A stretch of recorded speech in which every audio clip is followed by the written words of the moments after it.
लग्नाचे दागिने म्हणजे श्रीमंत पेशवाई दागिने, नाशिकचे सुप्रसिद्ध सराफ मयूर अलंकार सराफ।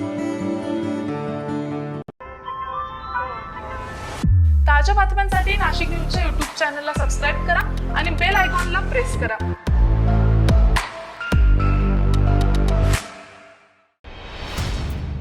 नव्या वर्षाचं नागरिकांनी मोठ्या उत्साहात स्वागत केलं। मात्र उत्तर भारतातील अनेक भागात नव्या वर्षाचा पहिलाच दिवस गेल्या 4 वर्षातील सर्वात गारेगार ठरलेला आहे। तर उत्तर भारतातील अनेक राज्यांना थंडीमुळे अक्षरशः हुडहुडी भरली आहे। विशेषतः पंजाब, हरियाणा या भागात तापमान घसरलेलं असून जम्मू काश्मीरसह हिमाचल प्रदेशात पर्यटक हिवाळ्याचा आनंद आता लुटत असल्याचं चित्र आहे। तथापि मध्य भारतात जानेवारीत थंडी वाढणार असल्याचा इशारा हवामान विभागानं दिलेला आहे। पंजाब आणि हरियाणाच्या अनेक भागांमध्ये सोमवारी थंड हवामान होतं।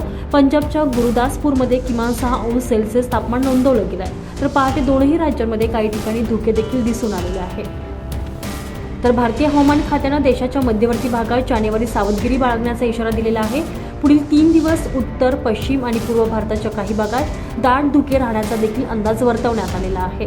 तर भारतीय हवामान विभागाचे महासंचालक मृत्युंजय महापात्रा यांनी जानेवारी, फेब्रुवारी, मार्च कालावधीत सामान्य पावसाचा देखील अंदाज वर्तवलेला आहे। त्यामुळे रब्बी हंगामात गव्हाच्या पिकाच्या चांगल्या उत्पादनाच्या अपेक्षा आता शेतकऱ्यांच्या वाढलेल्या आहेत। Bureau report, Nashik news, Nashik.